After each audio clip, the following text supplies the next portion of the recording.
بسم الله الرحمن الرحيم الحمد لله رب العالمين magacaygu ah Kayse Abti-Doon ku magac dheer Abti-Doon waxay idin soo gudbin doonaa waxyaabo ku saabsan buugga Qisooyinka Qaadka su'aasha ugu horeysa halkan ka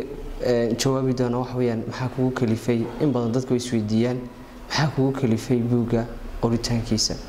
su'aasha ugu horeeyaan doonaya inaan maanta idin furfuro su'aasha ugu horeeyay hadii aan ka jawaabo sida ugu macquulsan wax weeyaan waxay ugu kalifay waxyaabo badan oo arkay markii aan arkay asxaabtayda ama dhalinyarada Soomaaliland ama dhalinyarada Soomaaliyeed oo inta ugu badan qaysha boqolkiiba 90 boqolkiiba 85 inta u dhaxaysa dadka dhalinyarada Soomaaliland ama dhalinyarada Soomaaliyeed oo qaysha taasoo ah aniga marka lagu soo daadago xaqayga asxaabtayda ugu badan oo iyaguna qaysha talabaadna waxay igu dhalisay oo ahayd gabi u lahaa qalo oo ahayd Soomaaliyeed dib maxay idin dhigay hore idin diiday marwanaad ku deetaan khalqiga liminta doonaya anigoo deeganaya gabay kale oo lahaa Madadaalo naxariiste labadoodaba oo ahaa jeeroolan naco qaadkan lagu waashay marka waxa soo saartay laba qaybood ah qaad iyo qabyaalad marka qaadka inaan ku horeeyaan jeclaan doona insha Allah si aan dadka u saaro horumar ay u gaaraan qaadku hadii aynu sharaxno ama isla fahanno waxa kale oo dhan oo isla fahmana qaadku waa saameeyaha koowaad waa aafada qaran ee haysata dhalinyarada Soomaaliyeed gaar ahaan dhalinyarada Soomaaliland qaadku magacan hadaynu sifayno ama aynu qeexno wax weeyaan qaad horta jaad lama yiraahdo gaatna lama yiraahdo laakiin qaad baa la yiraahdaa qaad waxay ka keeneen waa qaataha qofka miyirkiisu qaata ama maankiisa ama garashadiisa qaadku si kale aynu dhigno waa aafaha dhalinyarta ama aafaha qofka mustaqbalkiisa in badan bulshadeena waxa saameeyay ama dib u dhigay dhalinyarteena waa balwadaha sida qaadka iyo sigaarka iyo wixii kale la halmaala buugani marxalado badan buu ila soo maray intii aan qorayay marxalado kala duwan buu ila soo maray qaal arka iyo qaar jilicsanaa aadna waxa uga amaanan maxamed jaamac xamdi oo in badan iga caawiyay waxyaabo badan oo dhiirigelinaysiiyay wax badanna ila soo qabtay aad badan waxaan ugu mahad celinayaa faafleebayaasha buugga oo iyaguna in badan ii caawiyay iyagu laftirkooda ma iloobi doono Ali Cumay baa kamida maxamed hargeysa baa kamida in badan albaabada halabuurkuna iyaguna way ku jireen buugga insha Allah marxaladaha badan ee ila soo marayna waa marxalado kulli safar qaar safar dheer iyo qaar safar gaagaabanba buuggani wuxuu kaga duwan yahay buugaagta kale tan sharaxo ama buuggan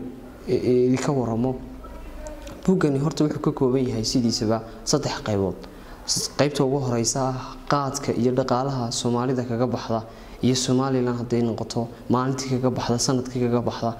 qaybtaas inta uu koobsanaya dhaqaalihii bulshadii iyo intii uu aafiyayba qaybta labaad oo ah qaybta qisooyinka oo igu dhalisay qisada ugu horeysa ee igu dhalisay ama inaan buug qoro iga dhalisay waxay ahayd qiso ku dhacday aniga inaan saaxiib ahay hadii ay ka sheekeeyo wali aan gaarin laakiin qisadaas ay igu dhalisay xaq dambe ka sheegi doona insha Allah laakiin qisada igu dhalisay ee buugga aan ku qoro iyaduna laftirkeedu asbaabaha way ku jirtay waxa kale oo aan tilmaami lahaa buuggu wuxuu ka kooban yahay qaybta murtiya saddexdii qaybood saasi ku dhigay qayb murtiya oo qaad ku leeyahay oo ka khaasa qayb kale maaha marka waa qayb murtiya gabay hadii noqoto hadii hal ku dhigan noqoto hadii maahmaahay noqoto waxa uu ka kooban yahay qayb murtiya saddexda qaybood buu ayuu faahfaahinaya si waliba message-ku sidaana waa wax yar kooban oo qof kasta garaad lehina oo yani qaadan karo talabaad waxaan sameyn karaa buuggu sidiisaba qisooyinka qaadka la yiraahdo qisooyinka qaadka buuggan qisooyinka qaadka waxaan u doortay qiso horta qofku qiso haduu arko waxba ku qaadanaya waan iska deynaya buuggu qiso markan qoraba wuxuu in yar oo kooban buu dhigaya inta uu koobana wuxuu ku saameynaya noloshaada tusaahan qisan sheegaya qisada markad ka murugooto farxad horta kuma jirto in yar oo qosla ku jira maadiisa inta ugu badan waa qiso dhaba oo dhacday oo ka dhacday dhulka Soomaalida meel kale kama dhicin asahaate waxaan u baahanahay qofku markuu arko wax ka oohiya ama wax ka qeyraysiya waxa uu iska dayay laakiin qofka aan waxaan aaminsanahay qofka hadad ka farxiso inaanu haba yaraatay wax aad saameynaa ku lahayn marka qisooyinka waxaan u doortay intii ugu adkayd yani ku saameynaysa adigoo caafimaad qaba haddaba qiso kasta oo qoro waxa ku hoos yaala in yaro yani soo koobida oo qofka ka dhaadhicinaysa waxaan qisada ku saabsanay buuggaygu inahaas kaga duwan yahay buugaagtii kale la qoro buugga waxa lagu qiyaasay ilaa 10 ilaa 12 buugaagta qaadka laga qoray laakiin buuggaygu wuxuu kaga duwan doonaa buugaagta kale inuu ahaado ka fariinta gudbinaya fariin aad ku qiirooto aad dadka kale xataa u sheegto marka buugga akhrido dadkii qaylay hal qisan ku soo qaadan lahaa oo buuggu ku saabsan yahay halka qiso ayaan ama laba qiso meelahaas oo ku jira buugga ayaan soo qaadan lahaa qisada ugu horeysa wax way ka dhacday magaalada Arabsiyo lixdamaadkii xilliye ku dhawaa si la igu soo wariyay nin beerola ah ayaa ninka beerola ahay wuxuu jeclaa beertiisa aad buu jeclaa beertiisa aad buu falan jiray beertiisa aad buu jeclaa waxaanu dooni jiray in beeraha kale ka horeyso ama wax soo saar maxsuul fiican kaga soo baxo hasahaate habeenada kamida oo guuga xiliyada guugu soo galayaan ayaa waxa uu isku dayay inuu beertiisa sii qodo oo yaambo soo qaato sidoo beertiisa ugu qodi lahaa yaambada uu soo qaatay qayb taalo tuuliska ama qaybtan qolkan uu yaalo qalabka qalabkan beerta lagu fasho ama beerta lagu hagaajiyo ayaa waxa yaalay gudin iyo yaambo markuu qodayay habeenimadiiba ka gaadhay ilaa 12 bay noqotay deedna qaad aad dadarta bahalka la yiraahdo qaadka ugu kulul oo kaatanoonta ku jirta ay saameyn badan ku yeelanayso ayuu cunay deedna waa kaatanoonta aad bay ugu badan tahay qaybta waliba curubta ay kaatanoonta ugu badan tahay kaatanoonta waynu geeli doonaa insha Allah chemicalka uu ka kooban yahay qaadku waa 2 ilaa 40 lagu qiyaasa laakiin saddex qaybood baynu soo qaadan doonaa qaybta caafimaadka inuu kaga yar hadli doono insha Allah laakiin ninkaas wuxuu sameeyay inuu cunay qaad aad u badan sidoo beerta ugu soo jeeda caaw markii uu beerta uu fashay ayuu xogaa fadhiistay deedna wuxuu dhigay qolkii alaabta lagu kaydinayay yaambadii iyo gudintii way agtaalay yaambadiina way agtaalay deedna uu qaaday markuu qaaday ayaa waxa dhacaysa inuu beerta soo qaato yaamba ee gudinta deedna gudinta uu beertii uu geedweynta qaybtan la qayb aad loo jecel yahay deedna uu amsaxa ka goro dhirtii oo dhan isagoo moodaya inuu qodayo dhulka halkaasna waxa odaygii ama ninkii odayga ahaa lagu xiray ama lagu yanqeysay inuu waalan yahay ninkaana waxa la keenay magaalada Hargeysa waxaan lagu xiray qaybta isbitaalka qaybta dhimirka waqof waxba ma qabo laakiin kaatanoon yar baa saameysay oo 5 ilaa 2 saacad uu ku fadhiyay hasahaate wuxuu qof kasto arkaana wuxuu oran jiray ninkaas uu dhaqaaqay talabaan soo qaadan doonaa wax weeyaan waa aniga ayay igu dhacday oo anigoo life u arkayay saaxiibkay ama mid kamid ah asxaabteeda ku dhacday maalmaha kamid ah ayaan waxaan u boqolnay degmada Sheekh anagoo safar dalxiis u tagayna mid kamid ah asxaabteeda ayaa waxa uu sameeyay abu qaylay markaan kumaan ogeyn wuxuu yiri waan qaylayaa markaan safar ka baxo deedna aad buu qaylay intii aan sii saarnayna gaariga dhan wuxuu ruugay caalintan qadhaar ayuu ruugay deedna markii uu ruugay ayaa waxaan u gudnay meel la yiraahdo suuqsade oo sheekh u dhow anagoo dhexda sii socona oo sii marqaankiina uu aad xiliyada deeriyaha waxa la qaybiyaa deeriyaha raale calaansas loo qabay laakiin xiliyada deeriyaha uu ku jiro ayaanu baxnay ilaa ninkii marqaanku uu gaaray deedna anagoo magaalada markaan sii dhex socono meel la yiraahdo dubar oo u dhaxaysa sheekh iyo suuqsade ayuu ooyay in badan buu ooyay wuxuu yiri wadi dilaysaa waan ka haraya meeshuna waa cidla lugtaay gaabatay waxyaabo ku hadlaya kamid aha lugtaay gaabatay lugta waad iga jirtay uu qayliyay in badan buu qayliyay meeshuna cidnay ma dhawa anigu waan yaabay marka waxaan moodayay inuu ninku aad u waashay ilaa waxay ahayd marqaankii xoogaa buu qaylinayay in badan buu qaylinayay waxay ugu gaadhay ila abaaro 12 habeenimo meesha cidi ma joogto haba yaraatee cid kale oo nacaawisaana ma jirto uu ooyay uu fariistay deedna ninku waxaan wuxuu isku dayay inaan xataa aniga ila dagaalamo marka saameymihii ugu badnaa ee buugayga xataa igu dhaliyay iyaguna kuwaasay haayeen chemical ayuu ka kooban yahay geedka qaadka wuxuu ka kooban yahay ilaa 20 chemical seen hore u soo sheegnay 20ka chemical way kala diran yihiin laakiin saddexda ugu daran ay cadaysay inuu soo qaadan doono ta ugu horeysa oo ah catin oo 1975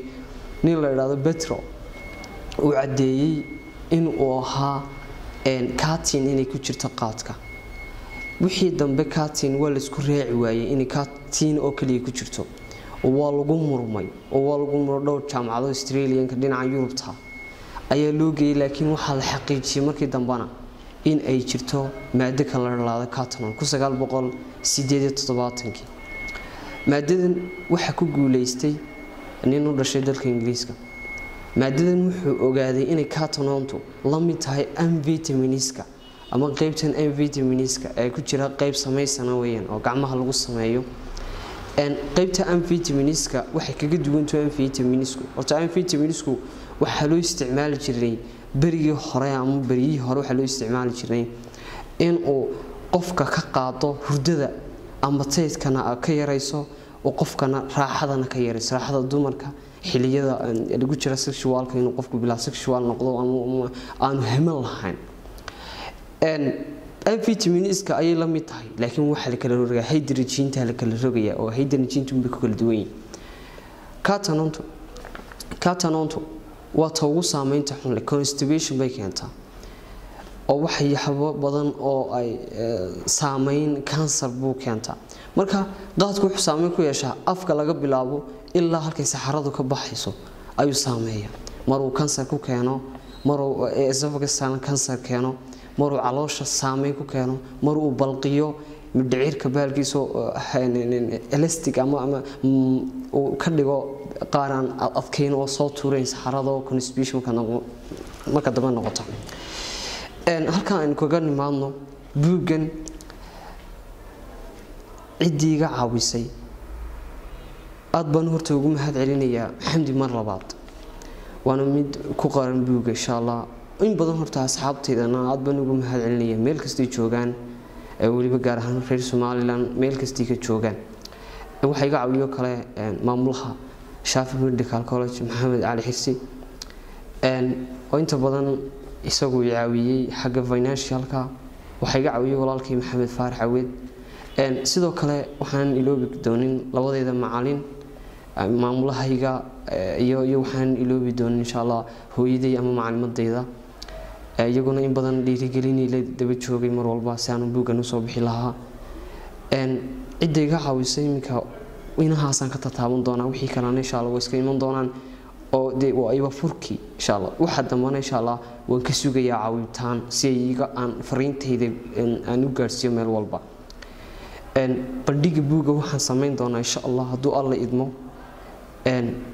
bishan labaad ilaa bisha koowaad inaha way ku dhex jirtaa bandhiga buugga xilliga la sameyn doono waxa ku xidhan tahay hadba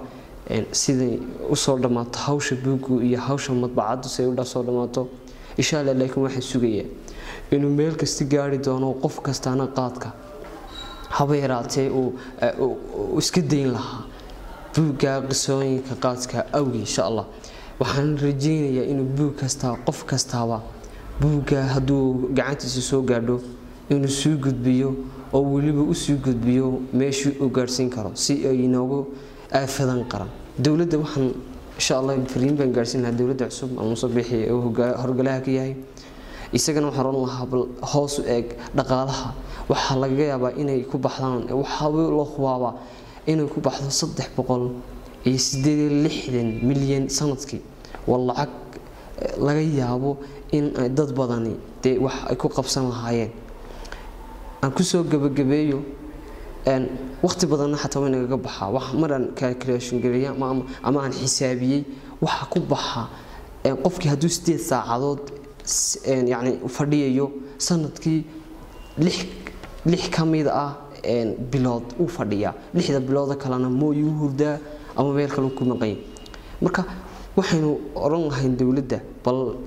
hoos u eega oo u aqoonsaday inuu yahay afaqar inahaas ku soo gabagabeyn lahaa والسلام عليكم ورحمة الله وبركاته